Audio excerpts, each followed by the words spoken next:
All right, strap in, everybody. We're going deep on AI today. Woo! AI. Yeah, you sent over this international AI safety report. Yes. Pretty fascinating stuff. Yeah. We're focusing specifically on general purpose AI.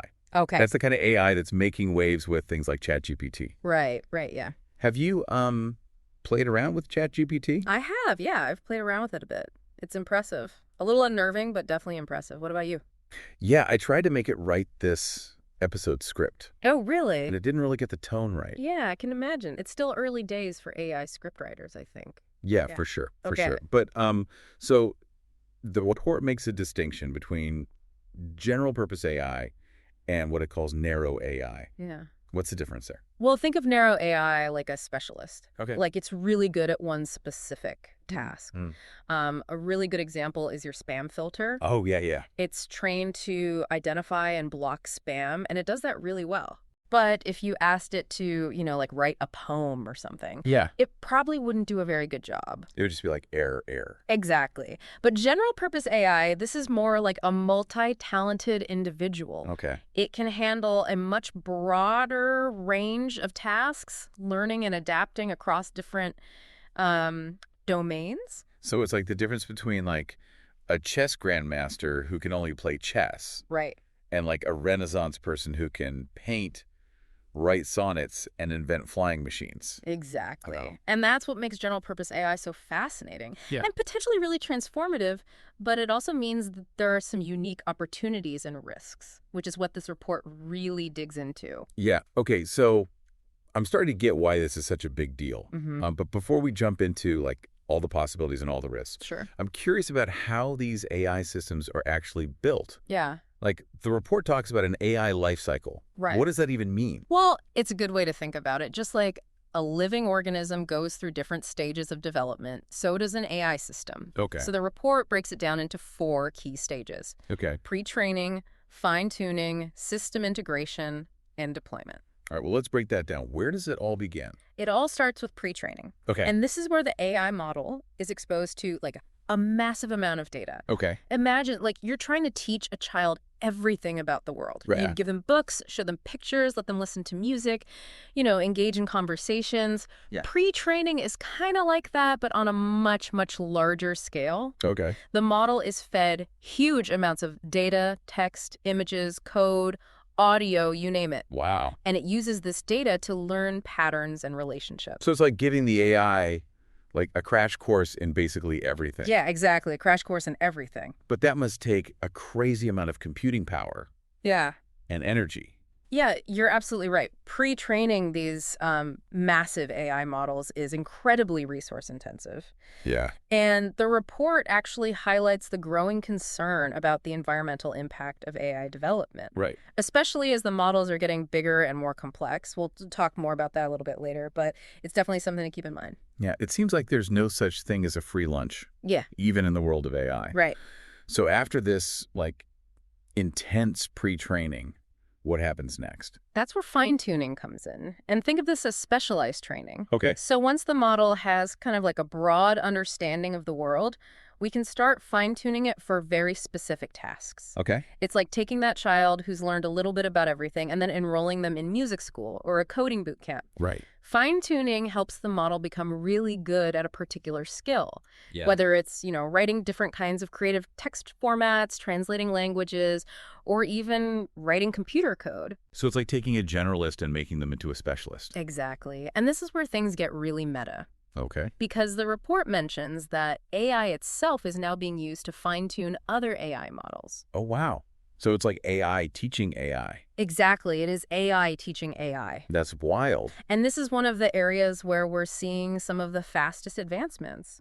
By using AI to help with the fine-tuning process, we can speed up the development of new AI capabilities and make the whole process much more efficient. That's incredible. Okay, so we've got this pre-trained, fine-tuned AI model. Right. What happens next? How do we actually get it to, like, do something useful? Right. So that's where system integration comes into play. Okay. And this stage is all about taking that kind of raw AI model and integrating it into a larger system Okay. where it can actually interact with the world. It's Right. kind of like taking a powerful engine and putting it into a car. Right. We add things like user interfaces, Mm-hmm. content filters, safety protocols, all those bells and whistles that make the AI system usable and safe to use. So to continue with that analogy, Yeah. it's like taking that powerful engine and then building the rest of the car around it. Yeah, So exactly. like adding the steering wheel and the brakes, Yeah. the seats, the entertainment system. Yeah, exactly. And just like there are different types of cars, like sports cars, sedans, trucks, there are different types of AI systems, each designed for a specific purpose. Right, right. So, for example, GPT-4 is a powerful language model, but it's not something you can interact with directly. Okay. But ChatGPT, on the other hand, that's a system that integrates GPT-4 with a user-friendly chat interface. Okay. So it makes it accessible to a much wider audience. Gotcha. Okay. That makes a lot more sense. So we've gone from this raw AI model to a fully functional system. What's the final step? Deployment. Okay. This is where we release the AI system into the wild, so to speak. Right. It could be deployed internally within a company to automate tasks, or it could be made available to the public through an API or user-facing application. So kind of like launching a product. Exactly, like launching a product into the market. Gotcha. And this is where things get really interesting. Okay. Because once an AI system is deployed, it starts interacting with the real world. Yeah. And that's when we really start to see both its capabilities Right. and its limitations. Okay. So we've got these AI systems out in the world. They're learning, they're adapting, they're doing all sorts of things. Right. But what can they actually do well? Yeah. I mean, beyond like writing poems and composing music, what are like the real world capabilities of these AI systems? And just as importantly, where do they struggle? That is the million-dollar question. And the report really digs into this, exploring the current state of AI capabilities and highlighting some of the most impressive advancements and also the areas where AI still falls short. Okay, well, I'm ready for the mind-blowing stuff. Hit me with it. All right. Well, one area where AI is making just like incredible strides is in handling different modalities of information. Modalities, is that like different senses? Yeah, you're on the right track. Like seeing, hearing, tasting? It refers to the different types of data that the AI can actually process and understand. Okay. So text, images, audio, video, even code, these are all different modalities. Gotcha. Some AI models are specialized in just one modality, while others, like GPT-4, are multimodal, meaning they can handle multiple types of data at the same time. Okay, so like an AI that could read a recipe, watch a cooking video, and then write a poem about the experience. Exactly. Wow. And this ability to work across different modalities is opening up all sorts of new possibilities for AI applications. That's incredible. Yeah. But it's not just about handling different types of data, right? It's also about what the AI can actually do with that data. What kind of tasks can these AI systems perform well? Right. So the report digs into the nitty-gritty of AI capabilities, looking at everything from language processing and image recognition to problem solving and decision making.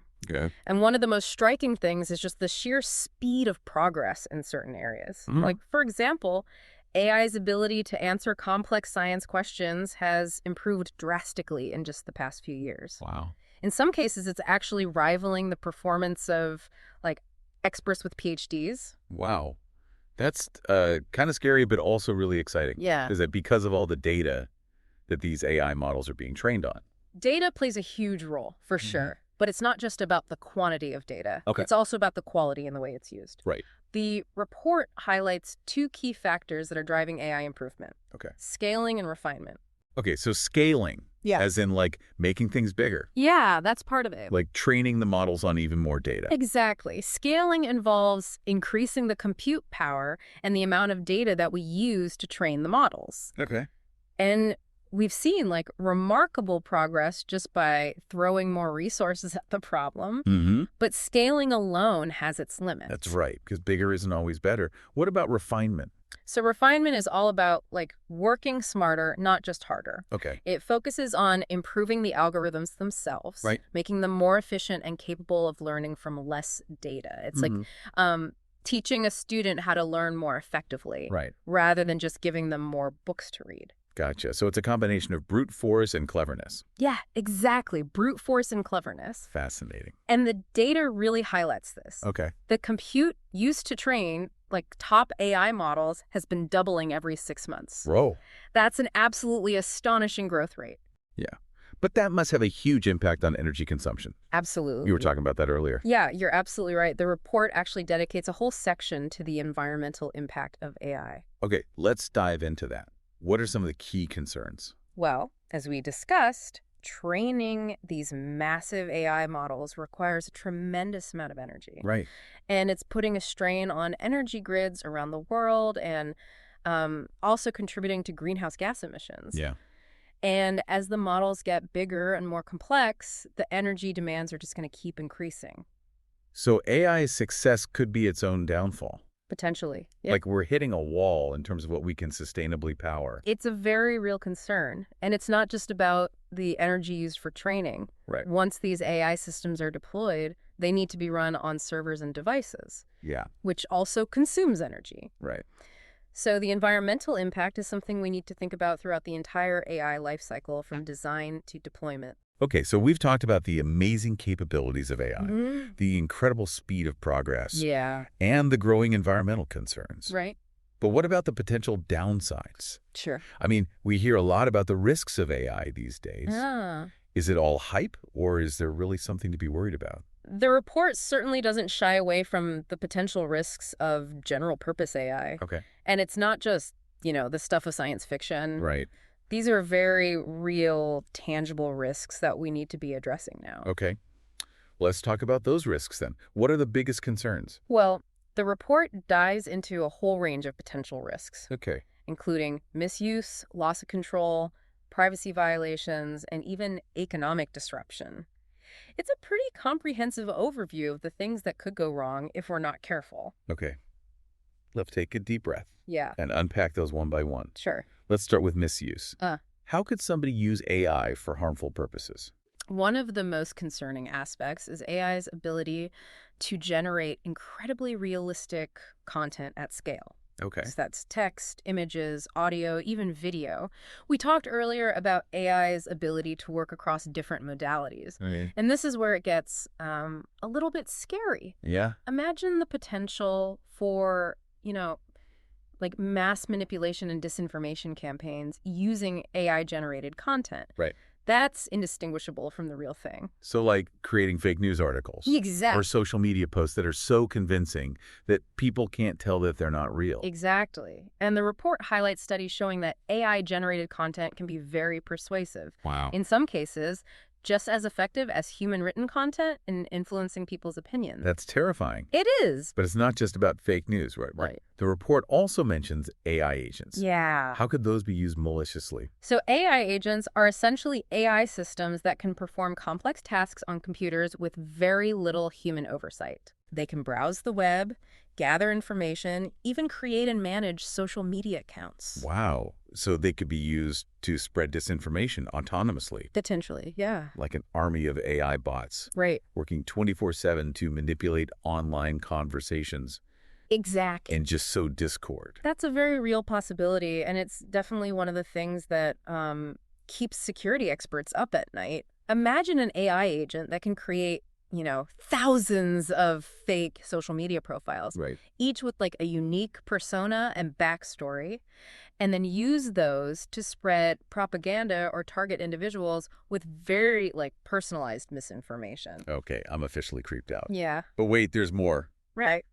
Yeah, unfortunately. What about this idea of losing control of AI? Right. Is that a legitimate concern? Yeah. Or is that just science fiction? It's a question that's been debated for decades. Yeah.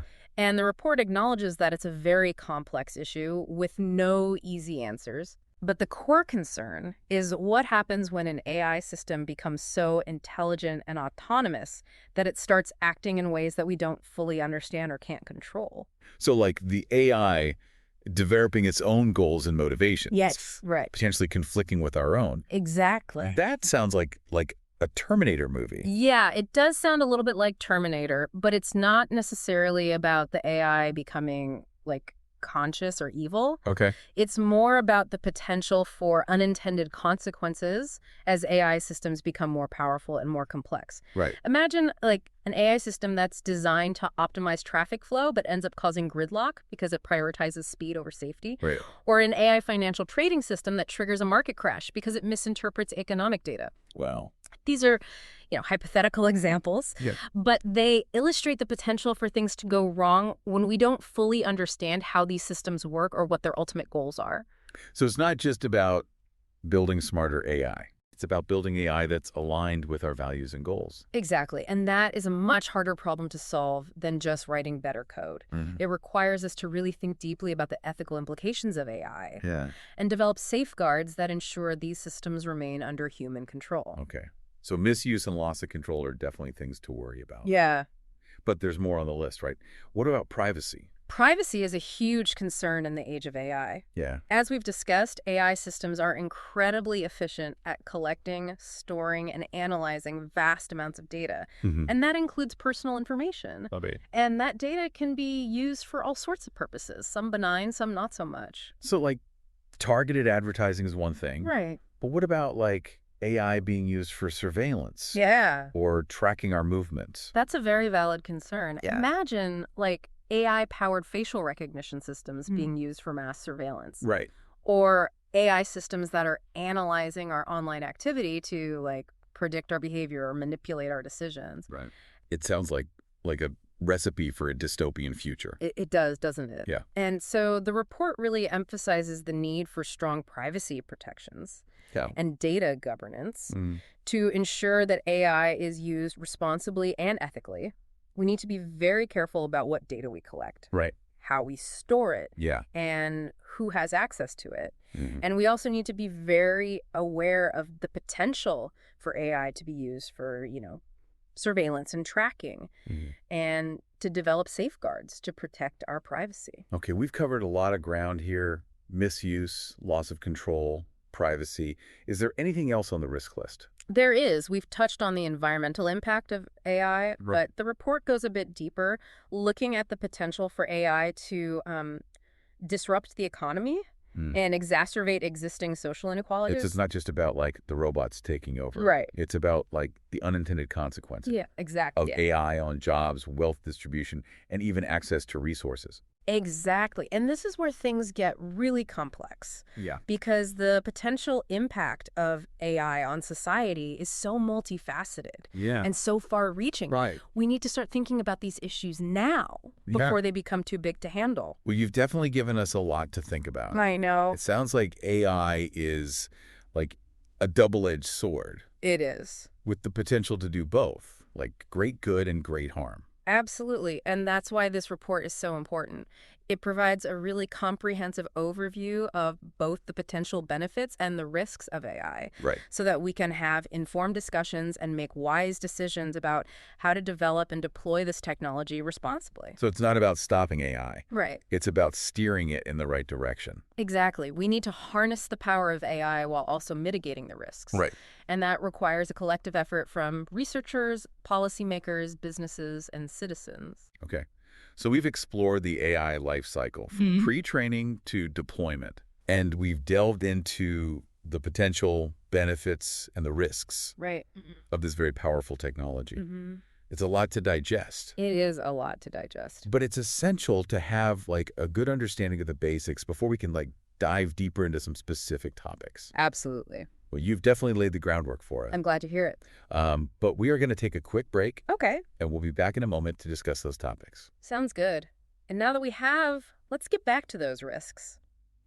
One thing that really struck me in the report was this concept of defense in depth. Defense in depth. That sounds kind of like military? Yeah, it is. It's a concept borrowed from cybersecurity and other safety-critical fields.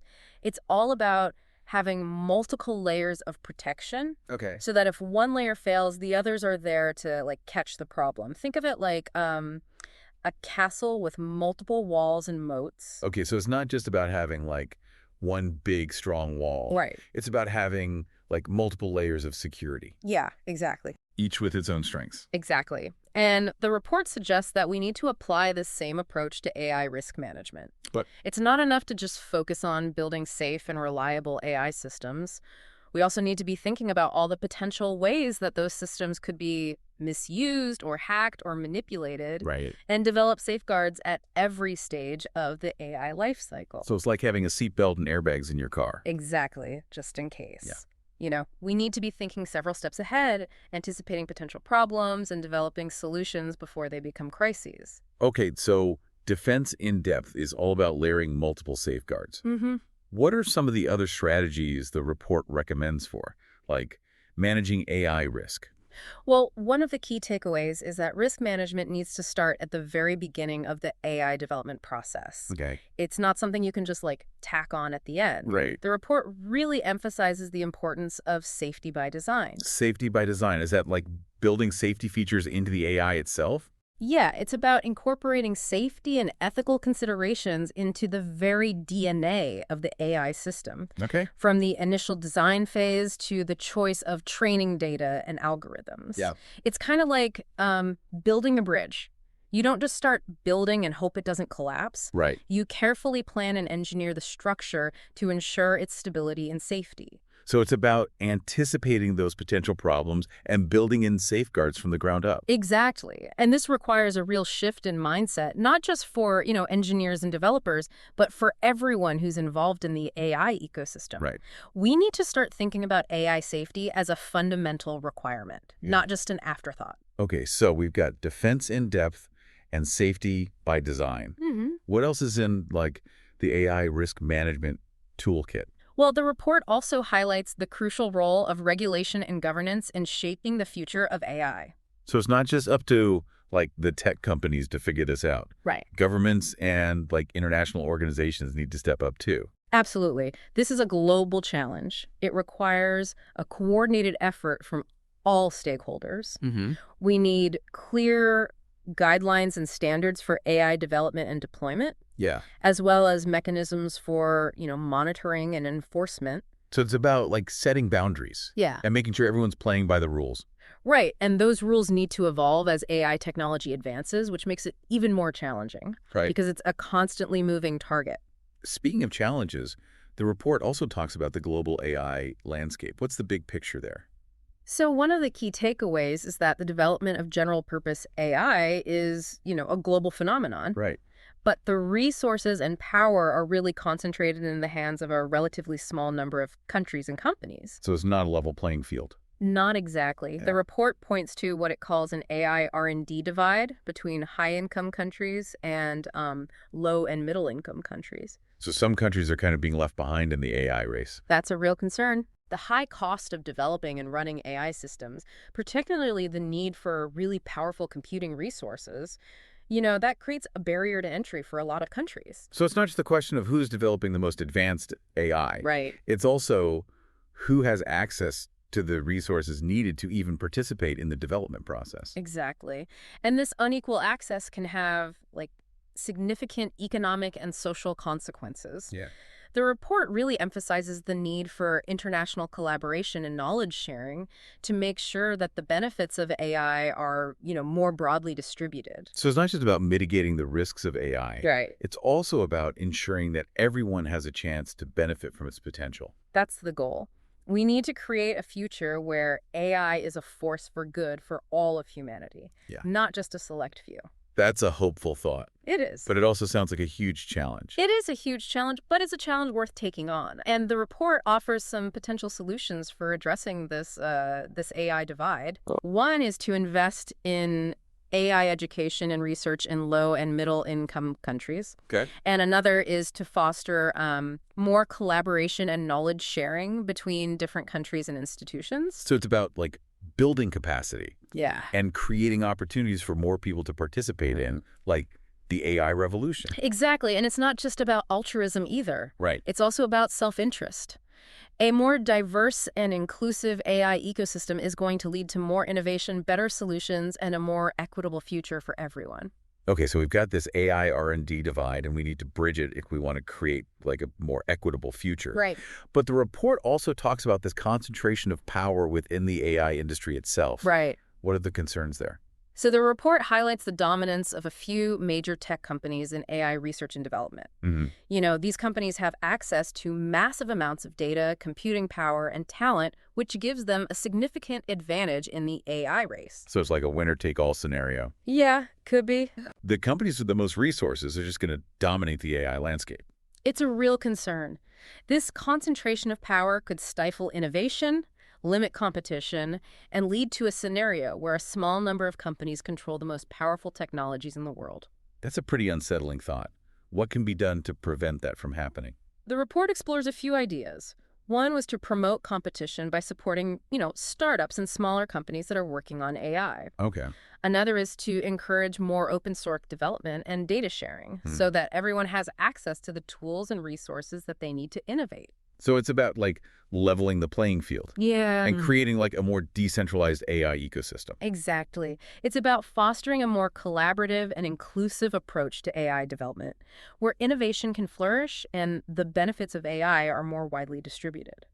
Okay, so we've talked about managing the risks of AI, addressing the AI divide, and promoting a more decentralized AI ecosystem. Yeah. What else does the report cover? Well, one of the most thought-provoking sections of the report is dedicated to exploring the long-term implications of AI. It goes beyond just the immediate risks and challenges and asks some really fundamental questions about the future of humanity in a world that's increasingly shaped by AI. Ooh, that sounds deep. What kind of questions are we talking about? Questions like, what does it mean to be human in an age of intelligent machines? How will AI impact our sense of identity, our relationships, our values?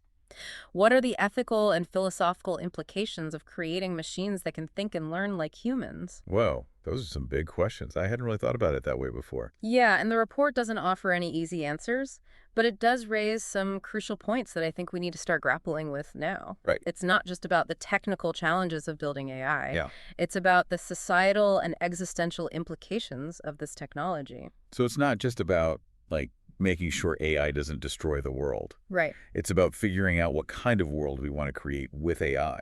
Exactly. And that's a conversation that needs to involve everyone, not just the experts. The future of AI is not predetermined. Right. It's up to all of us to decide what role this technology will play in our lives and in the world. Wow, you've given us a lot to think about. I know, it's a lot. It seems like AI is not just a technology, it's like a mirror reflecting back at us. Yeah. Our own hopes and fears and aspirations. I think that's a great way to put it. AI is a powerful tool, but it's a tool that we need to use wisely and ethically. Right. The choices we make now will determine what kind of future we create, not just for ourselves, but for generations to come. Well, on that note, I think we've covered the major points of the report. I think so too.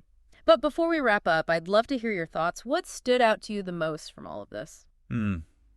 That's a tough one.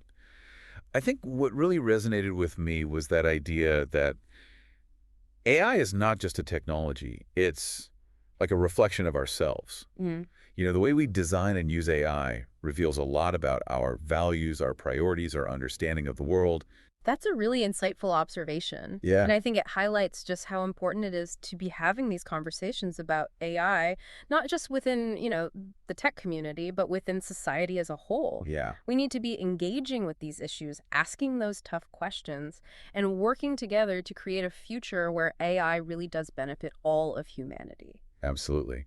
Well, I think we've given our listeners a lot to ponder today. I hope so. It's a really complex topic, but it's one that we all need to be informed about. One thing that keeps coming up in this report is this tension between the incredible potential of AI and the very real risks. Yeah. It's almost like a constant balancing act. It is a very delicate balance, and finding that right path forward is going to require careful consideration, open dialogue, and a willingness to adapt as this technology evolves. Right. Because it's not like we could just hit the pause button on AI development. Yeah. The genie's kind of out of the bottle at this point. Exactly. AI is already transforming our world in countless ways, Uh-huh. and that transformation is only going to accelerate in the coming years. Right. So the question is, can we harness this power for good while also mitigating the potential harm? And I think that's where this report really shines. Yeah. It doesn't just lay out the problems, it also offers kind of a roadmap for navigating these challenges and creating a more positive future with AI.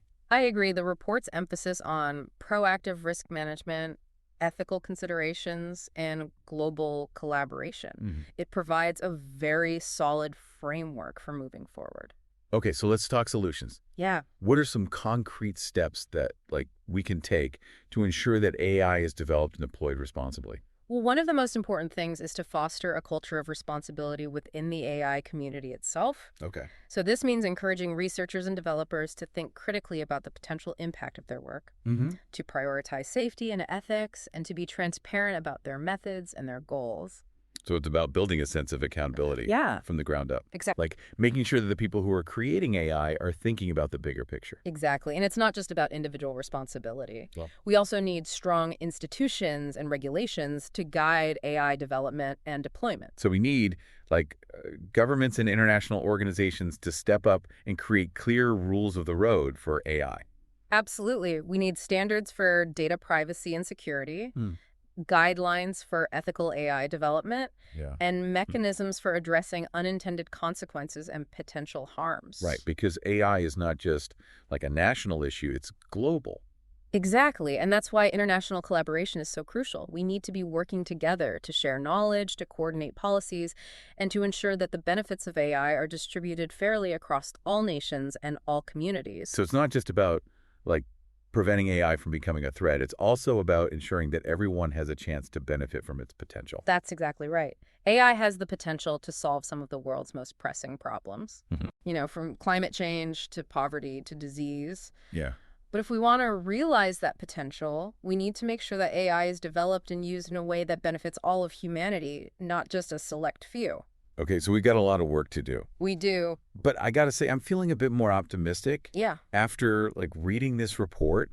It's clear that there are a lot of smart, dedicated people who are working on these issues. Yes. And that there's a growing awareness of the importance of responsible AI development. I agree, and I think this report is a really great example of that. It's a call to action, not just for the experts, but for all of us. Right. It's a reminder that we all have a role to play in shaping the future of AI. So what can our listeners do to get involved? What are some concrete steps that they can take to make a difference? Well, first and foremost, just stay informed. Yeah. Read articles, listen to podcasts like this one, follow experts on social media. The more you understand about AI, the better equipped you'll be to engage in these important conversations. Right. Knowledge is power. Absolutely. Hold on.